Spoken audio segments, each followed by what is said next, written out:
Assalamualaikum warahmatullahi wabarakatuh. Ila Rasulillah sallallahu alaihi wasallam ila jamil anbiya wal mursalin washabah wa tabi'in wa malaikatul muqarrabin wa khususan Syekh Imam Abu Hamid bin Muhammad Al-Ghazali wa khususan Syekh Imam Jamaluddin Al-Qasimi wa ma'nawaina wa kulli niyatin salihah wa li qadai hasatina bisiril Fatihah.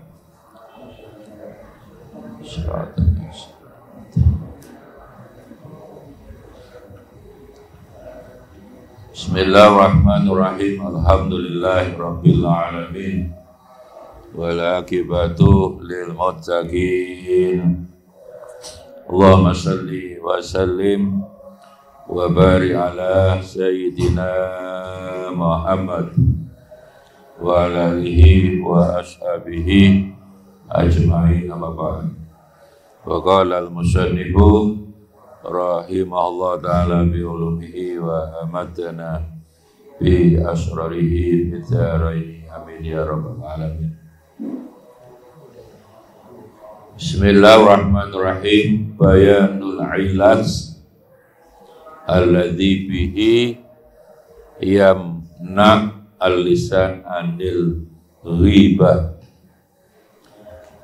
Bayanul ilat utawi iki nerangno tombo mertombo alladzi bihi kang utawi dengan tombo yamna nyegah, bisa menjaga opo alisa nulisan anil ghibah saka ghibah rasani.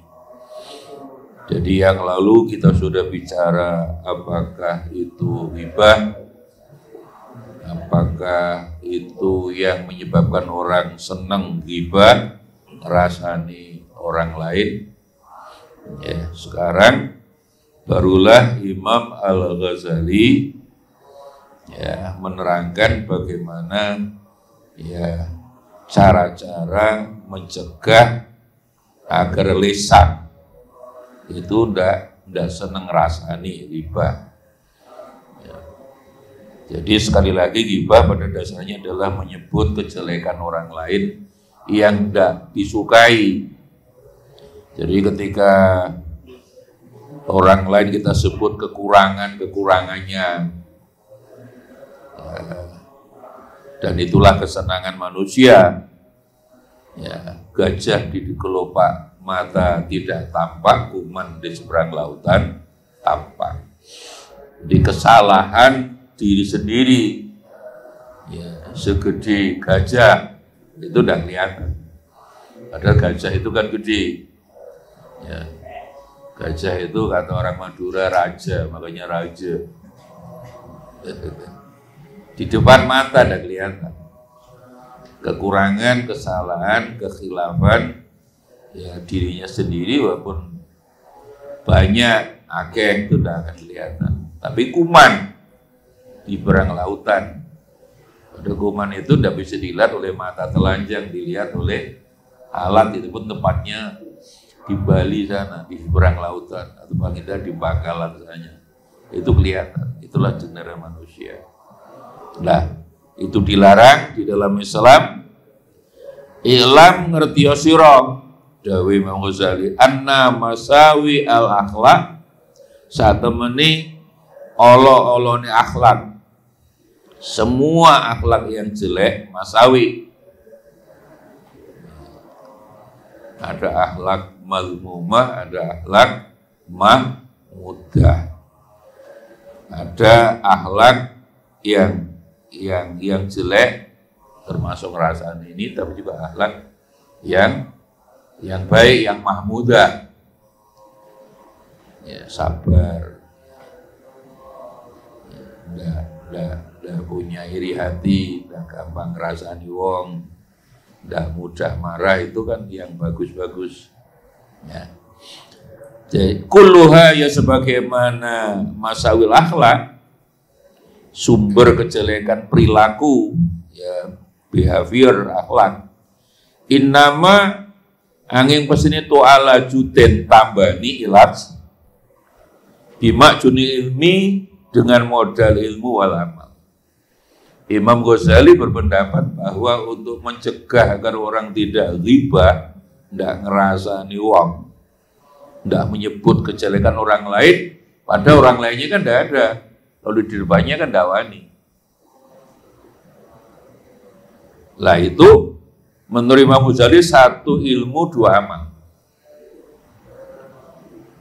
Betapa ini menunjukkan betapa ilmu itu penting, seperti yang sudah dijelaskan oleh Al-Quran bahwa memang ilmu itu derajatnya lebih tinggi daripada iman. Surat Al-Mujadalah ayat 11 yang paling sering kita dengar itu, yarfa'illahu ladzina amanu minkum walladzina utul ilma darajat. Jadi penafsiran ayat itu bahwa orang amanu yang beriman itu jelas derajatnya lebih tinggi daripada yang tidak beriman. Mungguy Gusti Allah, indallah loh. Ini ukuran Allah, tidak ukuran manusia. Ukuran manusia derajat itu diukur dua akeh yang derajatnya tinggi. HP ini HP jadul itu derajatnya rendah. Ukuran Allah enggak. Tapi ketika kata darajat di situ munasabahnya dengan ilmu. Ya. Bagaimana sekarang kalau ilmu dibanding iman, tinggi imannya, tinggi ilmu? Ini yang jarang-jarang disampaikan orang ini. Quran itu utul ilma darajat. Jadi derajat itu hubungannya lebih dekat dengan ilmu. Bagi Allah, munggui Gusti Allah, ilmu lebih tinggi daripada iman. Loh kok iso? Allah mengendaki begitu. Betapa Allah sangat-sangat menghargai, memberi apresiasi lah bahasa sekarang terhadap ilmu. Karena orang bisa beriman karena ilmu. Jadi orang bisa beriman karena ilmu. Imana kuat karena ilmu nih mumpuni, komprehensif. Lah imane tipis ya karena ilmunya tipis. Itulah mengapa Al-Quran turun pertama kali pada Rasulullah Sallallahu Alaihi Wasallam ketika di Gua Hira itu bukan sholat, bukan zakat, bukan kawin, bukan haji yang orang semangat berulang-ulang umroh tiap bulan itu harus dilarang. Saya cenderung harus dilarang. Duit yang banyak itu berikan mahasiswa-mahasiswa asing. Tidak pakai duit-duit, tidak pakai duit bayaran SPP ini. Lebih bagus itu. Lebih iya. Oh, Nabi haji hanya sekali, umrahnya 4 kali. Wah, ada orang tiap bulan umroh duit akeh. Tonggone ora iso mangan dijarnai. Kita kuat orang macam begini mlebu neraka di sini. Kenapa? Karena surga neraka di dalam Islam kan rahmatan lil alamin, kesalian sosial. Bukan kesalian pribadi gitu. Hadis-hadis yang sudah sering kita sampaikan, ada orang bendino sholat, bendino poso bahkan. Bendino poso, sholat, bangun malam, tapi tidak pernah mau membantu kesulitan orang lain. Dia merasa bahwa dengan sholat, hablum minallah lah, dirinya pribadinya baik, itu pasti masuk surga. Ada kesombongan lah, suci lah. Dilaporkan Kanjeng Nabi, ya Rasul, fulan tonggo kula bendino poso ya Rasul. Ngaji dalu, baca Quran, bayang tahajud. Tapi tidak pernah mau membantu kesulitan tetangganya. Nabi dawe catat orang itu haram masuk surga. Penjelasan kita bahkan para ulama bisa kurang pas. Seolah-olah Islam itu tujuan utamanya kesalahan pribadi, tidak. Kesalahan pribadi itu diperlukan untuk mewujudkan kesalahan sosial. Rahmatan lil alamin. Bahwa sama dengan Pancasila keadilan sosial. Ini percuma bendino sholat tapi tonggo ini ya, melarat gak iso mangan dijarno wae. Lebih penting tiap bulan umroh, nggak bisa. Ya, karena ini rahmatan lil alamin, bukan rahmatan lil muslimin, rahmatan lana, rahmatan li ahlihi, misalnya keluargaku, nggak bisa. Ya, itulah Islam.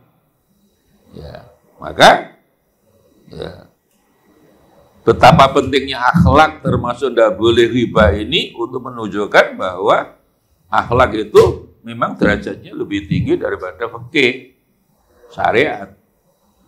Hakikatnya kan begitu, karena Islam, Al-Quran turun pada Nabi Muhammad di Makkah itu mesti akhlak, akidah.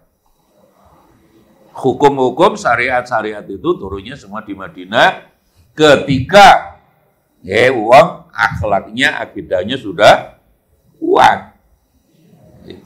Itulah Allah. Mengapa Quran tidak diturunkan sekaligus ayat Taurat?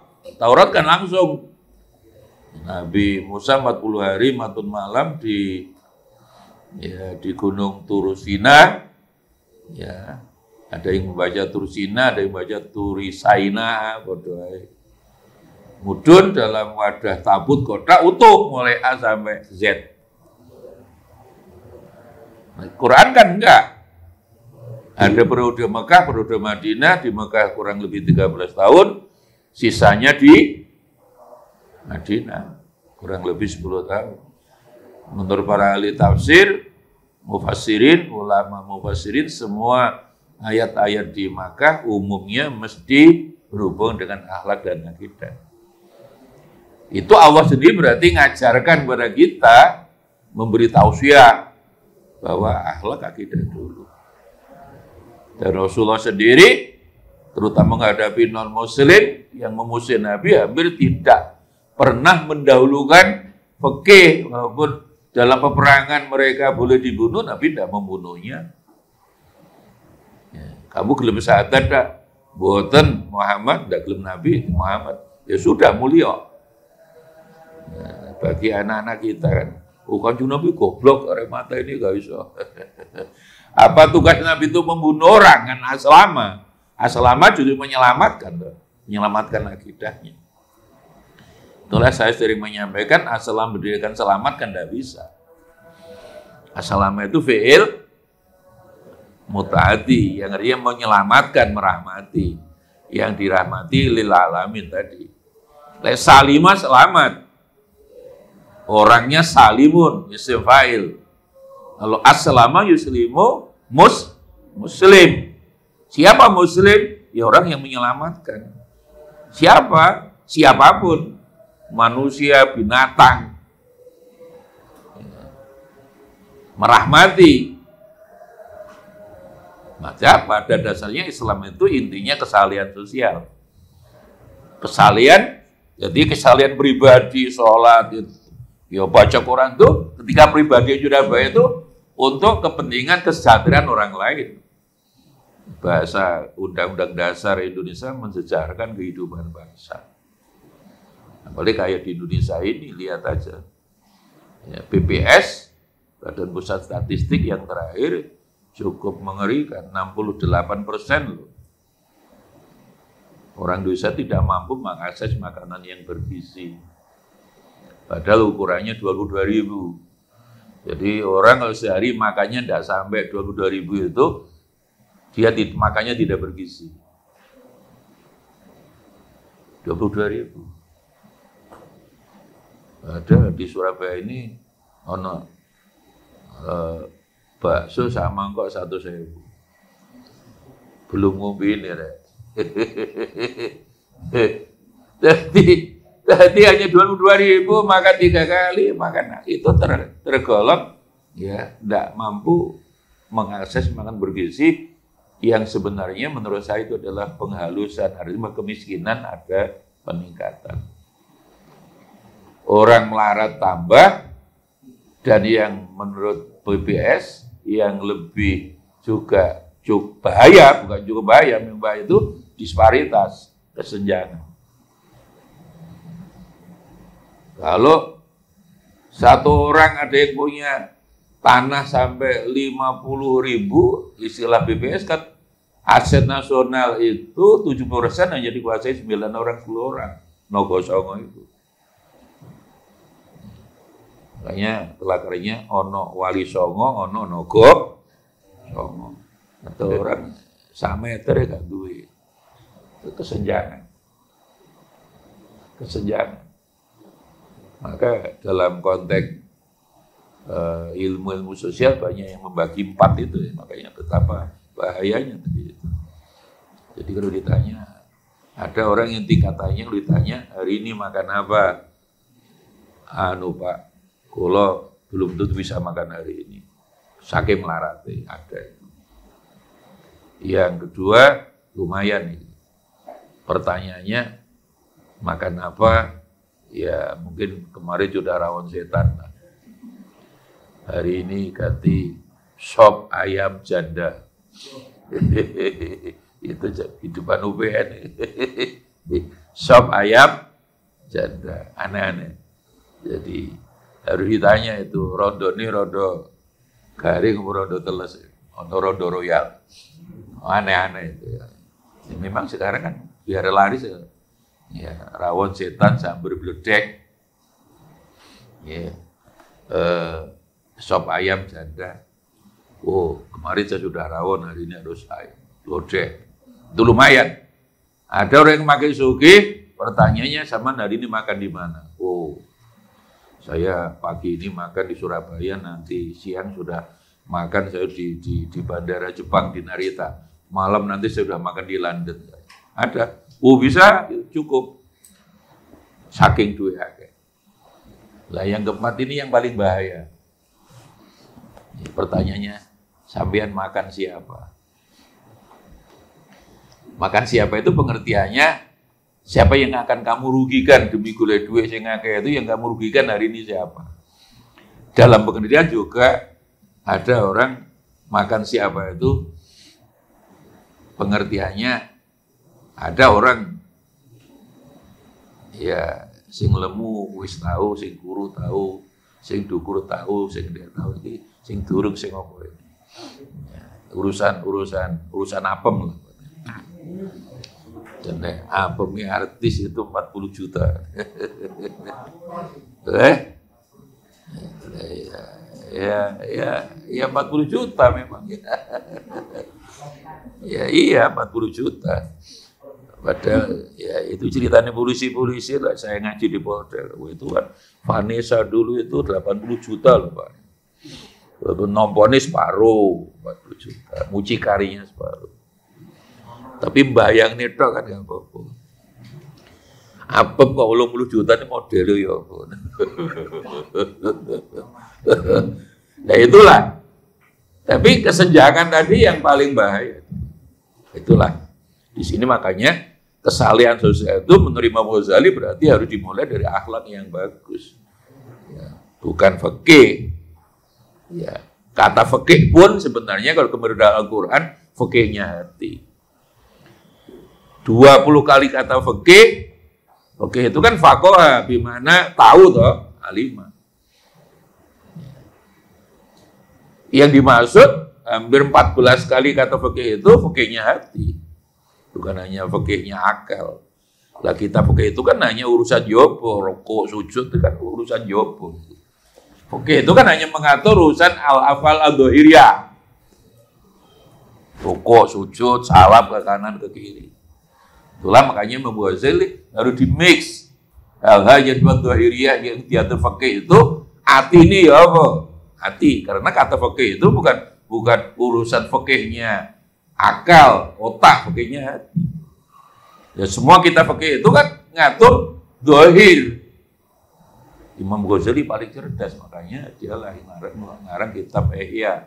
bahwa yang dohir rukuk, sujud, poso itu akan percuma kalau hati ini nggak melo poso. Makanya betapa hebatnya Imam Ghazali, walaupun kita sedih, beberapa teman yang pernah ke Iran karena di sana Syiah makamnya tidak terurus. Terus makamnya Syekh Abdul Qadir Jailani. Karena di sana Syiah, dan akhirnya menurut saya kualat juga. Survei yang terakhir yang saya terima dari teman duta besar Saudi itu, teman kita Pak Ajis itu dulu teman saya yang ngajar di UIN Jakarta. Jadi hari ini di Iran itu 46% menyatakan sudah tidak beragama. Ghairu mutadayyin. Wis enggak agama-agamaan, enggak paten. Enggak penting agama. Aneh tapi yang kedua paling tinggi di Lebanon itu 36%. Ghairu mutadayyin. Di Saudi ditafsir, diperinci. Data terakhir di Saudi itu 19% dengan perincian, yang 6% betul-betul menyatakan tidak percaya adanya Tuhan, ateis. Wis gak ono Tuhan. Yang sisanya 9% diambil 30% menyatakan ghairu mutadayyin. Semua orang kaget. Mengapa demikian? Ada hubungannya dengan penjelasan Imam Ghazali di Ihya ini. Karena di sana pendekatannya terlalu fikih. Fikih didulukan.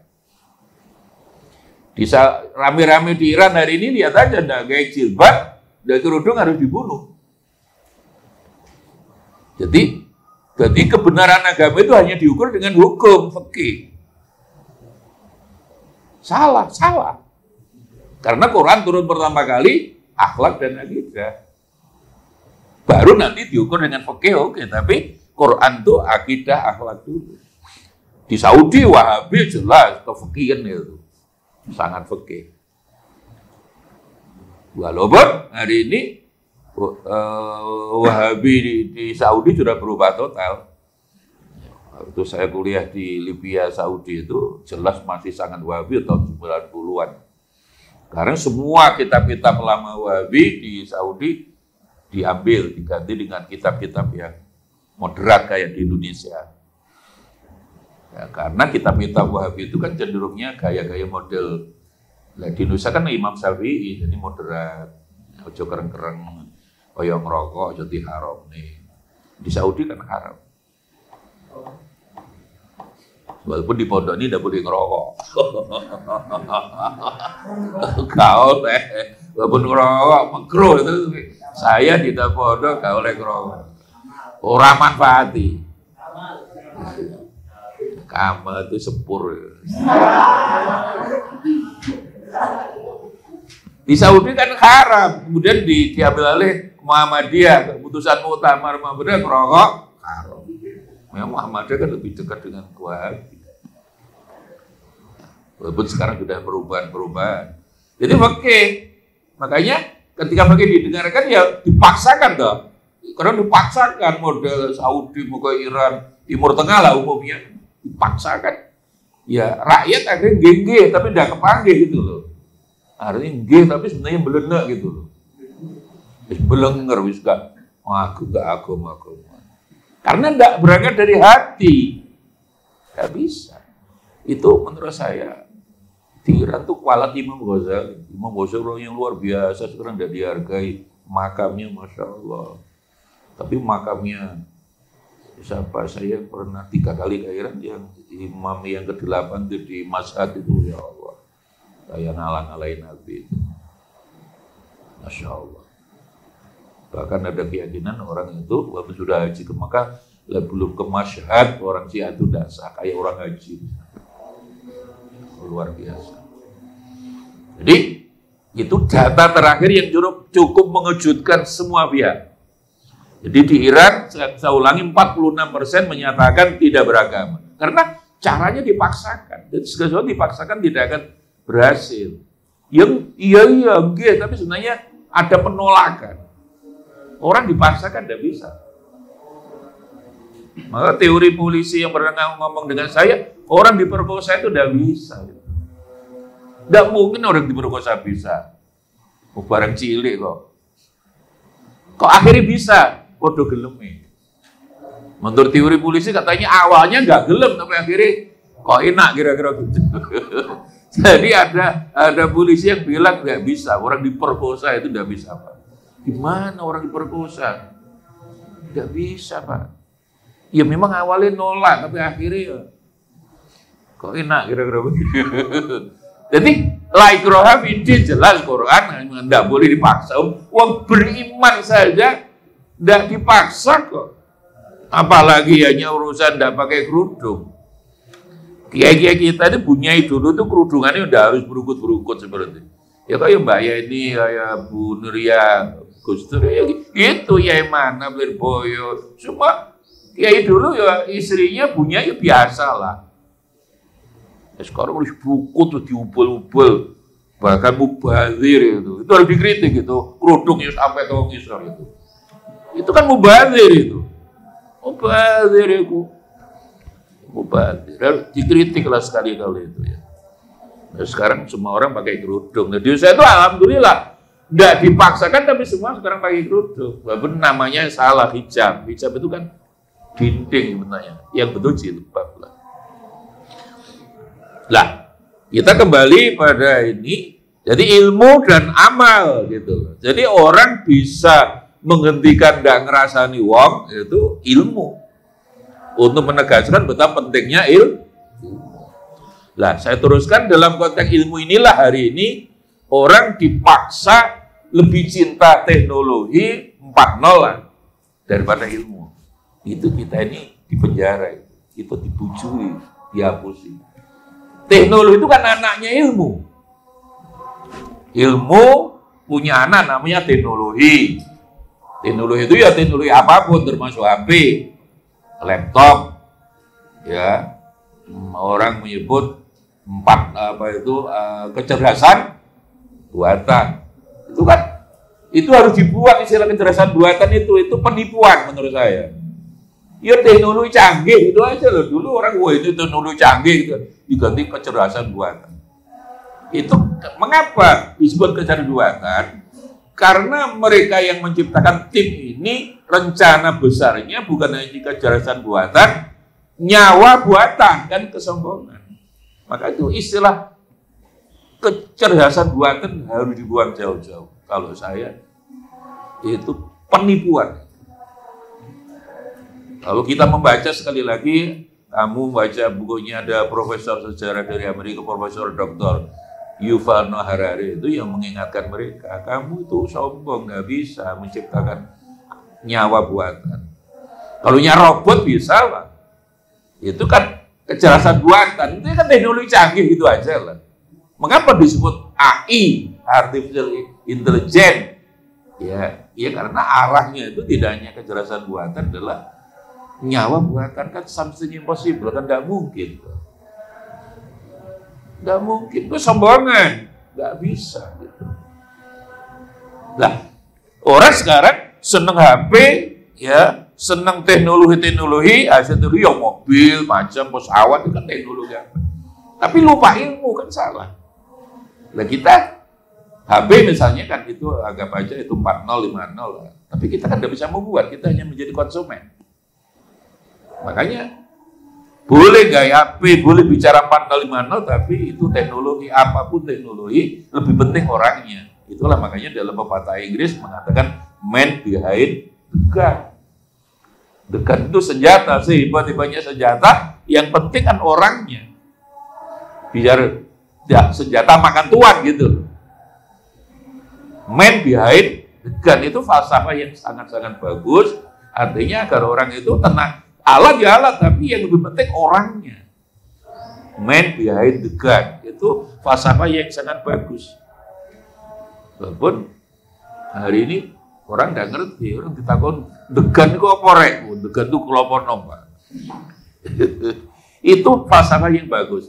Sehebat industri, sehebat teknologi apapun tergantung orangnya. Itu buatan orang kok. Mbak Google misalnya ya. Itu teknologi canggih 4.0, tapi ternyata menipu juga. Kapan saya diundang di Lengkong, Nganjuk, Kertosono, sama Nijam sama siapa kemarin? Fatah sama Hadi. Jadi ditunjukkan jalan yang paling dekat maunya itu loh. Tapi lewat tengah sawah. Nah, tengah sawah itu mobil nggak cukup gitu loh. Jadi cukup untuk satu setapak sepeda motor iso. Mobil nggak cukup gitu. Jadi Mbak Google ternyata ya ono goblok menurut saya. Jadi muter-muter karena ditunjukkan jalan yang paling dekat Mbak Google itu ya. Profesor Google lah. Tapi ternyata loh, akhirnya betul, pada bisa, pada cukup mobil. Ini cukup sepeda motor, balik mundur gak karu-karuan. Mundur ente 200 meter. Itu Mbak Google ya ono goblok itu ya. Itulah main behind sehebat teknologi 4050 tergantung orangnya juga. Sehebat ya mereka pakai satelit ya itu. Mungkin Google, wah jadi lewat sono, lewat ada yang lebih dekat, ternyata lewat tengah sawah. Jadi memang lebih dekat, tapi ternyata mobil cukup, mundur akhirnya. Wa ila cukafil lisan anil ghibah ijmalan, maka obatnya orang bisa menahan lisan saka ghibah ijmalan pada umumnya, generally ayat lama yang ngerti coba wong anau ya ta'aradu li suhtillah. Ini pertama. Ilmu yang harus difahami pertama, mengapa tidak boleh ngerasani wong? Karena Allah tidak suka. Allah suhtun bendu marah. Kalau kita sudah sadar Allah tidak suka ngerasani wong, ya jangan udah. Li suhtillah. Idza kitaba liridika bi mana Allah anhu. Fama ma'amana abdu bima warada minal ahbar. Ketika orang ngerti bahwa ahbar menurut berita Quran, berita hadis, ghibah tidak boleh, ya takutlah pada khaufan min dalika, takutlah pada bendu Allah, kemarahan Allah. Wayan faulan mafati wa kaidza kalimali ayat yudabbiro ya tadabbaru ayat tadabbaro yang to angen-angen wong fi nafsihi. Makanya lebih baik kamu melihat kekuranganmu diri sendiri daripada melihat kekurangan orang lain.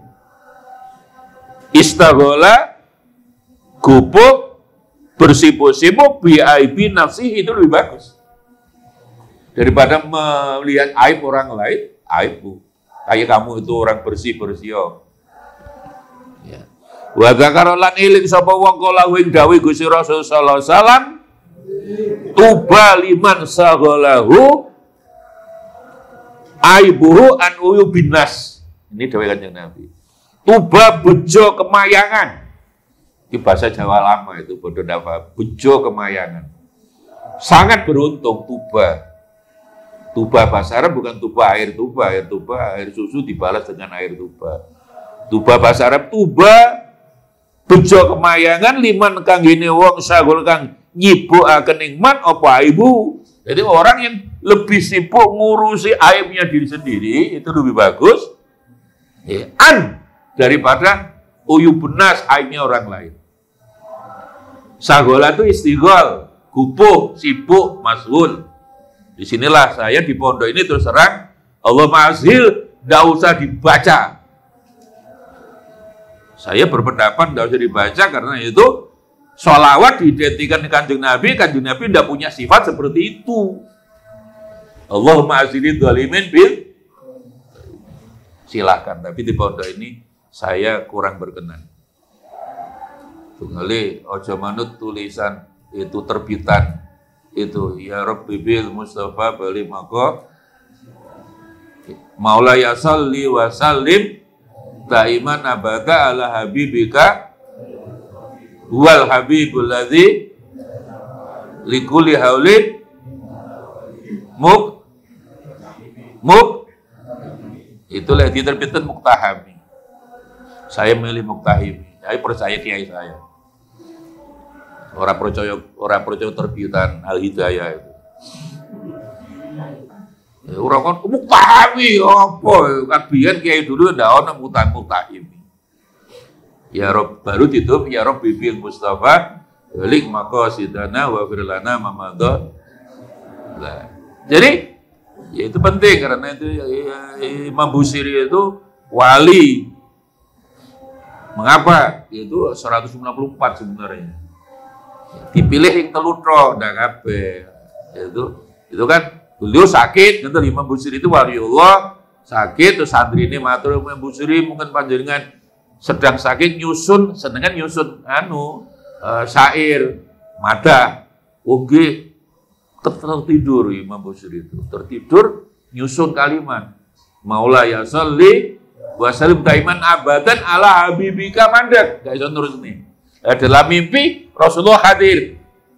Diterusnya Kanjeng Nabi langsung ya Allah bi khairil khalqi kullihim. Jadi kalimat khairil khalqi kullihim langsung saking Rasulullah sallallahu alaihi wasallam. Terus dikai burda itu kan selimut. Dikai serban. Imam Busiri tikel serban, bangun lorone waras. Itulah makanya dia tafaul sampai sing maca salat burda itu loro insyaallah waras. Amin Allahumma. Itulah mengapa lu kok jumlahnya 160 kok hanya 3. Ya kan. Ya itu ngerti bahwa santri itu kan senengannya kul huwallahu ahad. Artinya dari 150 itu udah dipocok kabeh kesuwen, dipilihlah yang telu tok iku. Maula ya sholli wa sallim daiman abada ala habibika khairil khalqi kullihim wal habibu, ditutup wasilah ya Rabbi bil ya Allah bil Mustafa, dengan maca salat pada Kanjeng Nabi al Mustafa, balik maka kabulkanlah maksud saya, cita-cita kami, wafir lana mamadha, ya Allah ampunilah dosa-dosa kami, ya wasi'al Allah, itu sifat Allah, ya wasi'al karam. Itu sholawat paling baik itu daripada Allah mazil. Saya silakan baca walaupun PBN moco di pondok ini ora usah. Mosok ya Allah ma'asri dzalimin bidzalimin, ya Allah sibukkanlah wong dolim tetap berusaha. Mosok kan yang punya sifat membiarkan orang dolim tetap dolim? Tidak bisa, Nabi tidak punya sifat seperti itu. Ya, karena kelemahan kita ini kan kurang kritis. Enggak, saya termasuk ada beberapa kiai saya tanya, oh ngaten nggih. Kula jane kurang yakin niku nggih. Allahumma asyri dzalimin wa dzalimin. Ya Allah, hasil sibukanlah dzalimin wa sing dzalim niku tetap bersama orang dolim. Artinya ben kupuk padha dzalimin ndak ganggu kita kan gitu. Artinya agar mereka tetap dolim kan boleh. Kanjeng Nabi tidak akan membiarkan orang yang dolim dengan caranya Kanjeng Nabi. Oh, sholat diidentikan Kanjeng Nabi, tapi bukan sifatnya Kanjeng Nabi, kan tidak bisa itu. Itu harus ditelusuri betul daripada meragukan. Wes di al-husna ora usah diwaca titik. Sing diwaca apa? Ya Rabbi bil Mustafa. Wah, itu yang jelas sampai hasbunallah wa itu kan jelas itu maksur Quran. Ya, jelas. Jadi, menurut Kanjeng Nabi, orang sangat beruntung kalau lebih sibuk dengan aibnya diri sendiri, sagolahu, disibukkan dengan melihat kekurangan aibnya daripada melihat kekurangan orang lain. Lah, itulah, ya. Wa hadza in kana dzalika aiban. Yang kadang-kadang ngerasani itu bukan sifat orang, tapi kan fisik orang. Kayak kemarin tidak boleh. Kamu endek welek irungmu pesek itu gak boleh. Wis endek irungmu pesek, welek pisan, bapake maling itu tidak boleh. Bapak itu maling, bapak itu koruptor, itu mau dibagusani tidak boleh. Tidak boleh.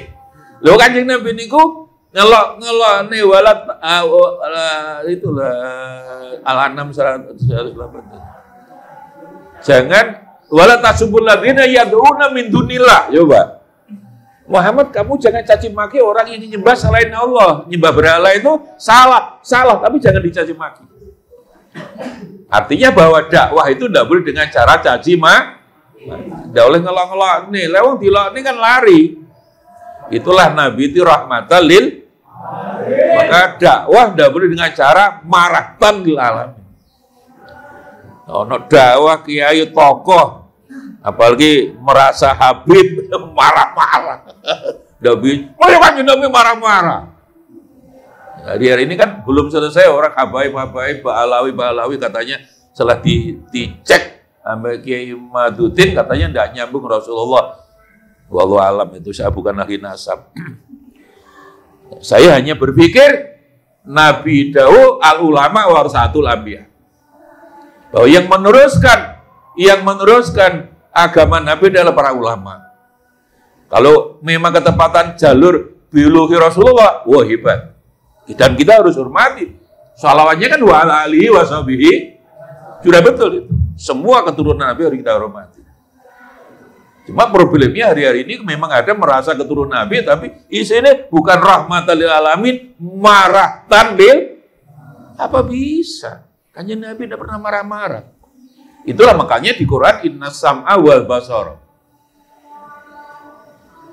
Nabi begitu tidak pernah marah-marah, Nabi tidak pernah teriak-teriak, nggak pernah Nabi itu bengok-bengok. Karena apa? Mendengar. Jadi itu harus lebih dioptimalkan daripada melihat. Makanya tidak ada ayat innal basara wal, tidak ada. Bahwa Allah itu sami'un alim, tidak ada. Alimun sami', tidak ada. Jadi orang yang suka mendengar kayak begini sampai mendengarkan bagus. Ngantuk-ngantuk didik gak apa-apa lah. Itu lebih baik gitu loh daripada melihat. Baik dilihat tidak benar. Udah dilihat barang api. Udah dilihat barang api. Nah, iya. Jadi innas sama wal. Jadi orang kan kayak orang marah-marah, teriak-teriak itu kan kupingnya ditutupi itu. Kalau kita penjelasannya di Quran, orang kalau kupingnya ditutupi itu cenderung ngomongnya masih keras. Dipikir orang ini tidak dengar. Kok tidak dengar? Ya kupingmu kok tutupi. Tidak mau mendengar orang lain, suka marah-marah. Saya sering nyindir mereka. Terus sekarang kita sindir lah. Kok Nabi ini rahmatan lil, kok ada tokoh agama kok marahtan lil? Tidak bisa tuh. Nabi itu Masya Allah. Ya. Walaupun dikatakan rojulun majnun, Nabi tidak marah.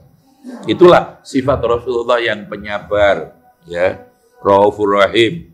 Laqad ja'akum rasulun min anfusikum. Tapi menurut riwayat sekali lagi, Aisyah, Fatimah, putri Rasulullah tidak pernah membaca min anfusikum, min anfusikum. Boleh. Pokoknya kembali pada qiraah sab'ah loh. Ibnu Katsir, Ibnu Amir, Abu Amr, Hamzah, Nisa'i. Loh kok niku Mus'haf Utsmani lah, itu kan keputusan politik gitu. Dan itu harus dibenarkan karena bacaannya bisa macam-macam gitu. Kalau waktu itu zaman Sayyidina Utsman tidak wis bacaane hitok-tok sing luwih umum ini min anfusikum. Orang jangankan non Arab ajam, wong Arab dia bisa bingung. Kayak sering saya membaca contoh di Jawa ini, wong Surabaya akeh banget ya akeh. Nggone Alawi, Tuban, Bojonegoro akeh banget apa? Akeh lek ngono. Akeh banget tuh akeh. Enteng bagi orang Surabaya abang banget. Nah, ya, bagi kita kan tidak paham. Lahjah gitu loh. Abang banget abing. Akeh banget akeh. Putih banget apa? Putih. Lah kita kan putih. Nah itulah makanya itu lahjah. Tapi kalau ada orang baca laqad ja'akum rasulun min anfusikum boleh. Supaya ngaji tafsir tiap pagi itu. Bener ini Ibnu Katsir sing berpendapat itu Ibnu Katsir, Ibnu Amr, 7 qori itu boleh. Pentingnya ngaji ilmu kan di situ. Cuma saya sekali lagi jangan dibaca di muka umum. Kamu baca laqad ja'akum rasulun min anfusikum. Wah, gerobak Quran kowe. Iki santri Al-Husna Pak. Ilmunya dudono beda gitu. Tapi di muka umum janganlah kamu dianggap merubah Quran itu. Jadi bacaan itu ada bisa yang bisa dipegangin namanya qiraah sab'ah, itu ada 7 tabi'in besar yang bisa dipegangi. Tabi'in besar itu yang masih ketemu sahabat walaupun tidak ketemu Rasul. Imam Abu Hanifah, Imam Syafi'i, Imam Malik juga itu tabi'in kedua, ketiga. Tidak boleh dipegang. Dan beliau juga tidak pernah menafsirkan Quran, tidak boleh. Yang boleh menafsirkan Quran menurut jumhur ulama yang terakhir adalah tabi'in besar. Ayat dengan ayat, ayat dengan hadis, ayat dengan pendapat sahabat, dan terakhir ayat dengan pendapat tabi'in. Jadi menurut Hasan Basri, tabi'in besar. Ibnu Katsir, Sulaiman bin Dinar, Sa'id bin Jubair, itu Sa'id bin Musayyab, ini jurusan tafsir hadis itu penting itu. Makanya saya sangat menghargai lah ya, ada anak yang santri baru, jurusan apa? Tafsir. Bagus. Calon kiai lah. Jurusannya apa? Falak. Kiai. Loh, iya bagus saya falak apa doa ya. Ya, yang terakhir langsung, yang terakhir. Ya. Wabil jumlah, ya, pokoknya agar orang tidak ngerasani wong. Faman mau kau te sapa kau ya kang kuat sapa wong apa imane wong. Ingkafa moko dadi nyegah sapa wong anil hibah saka ngrasani apa lisanu. Tidak ada iman. Wong imane kuat, insya Allah tidak akan ngerasani wong. Tapi kalau dikejar lagi, iman itu dasarnya mesti karena ilmu itu, iman derajatnya lebih tinggi dari ilmu. Betapa pentingnya dalili pancet al-mujadalah 11 yarfa'illahu ladhina amanu minkum waladhina utul ilma darajat. Dan mengapa ngerasani gak oleh? Itulah bahwa al-mu'min ahul innamal mu'minuna ikhwah, saudara seagama itu ikhwah, derajatnya lebih tinggi dari saudara senasab biologis. Quran ikhwah itu saudara seiman. Karena saudara ngerasain dia boleh, ngerasain uang digambarkan makan batang ya, maita. Kamu kalau ngerasain uang dipadani oleh Allah di Quran pada makan daging saudaramu sendiri yang sudah menjadi jenazah. Makanya dulu ada orang yang senengannya mangan jenazah, siapa itu dulu itu? Sumanto. Dan pengen jadi presiden. Partai Sumanto. Itu udah jadi presiden, itu jenazah teh apa itu? Bayanu tahrimil ghibah bil qalbi yang akan datang nanti. Jadi ghibah secara lisan saja nggak oleh. Nah, ghibah hati tok, masih dalam hati ngerasani waktu juga enggak boleh. Ya, itulah disebut suudron. Ghibah qalbiyah, ngerasani secara hati itu namanya negative thinking. Orang harus lebih baik memperbanyak positif, disebut husnu. I'lam anna su'adzon haramun. Wallahu a'lam bishawab. Ya Rabbi bil waghfir lana ma madha ya wasi'alaka rabbi maulaya sholli wa sallim daiman abada ala habibika khairil khalqi kullihim huwal habibul ladzi turja syafa'atuhu likulli hawlin minal awali murtahimi ya Rabbi bil Mustafa balik maqasidana waghfir lana ma madha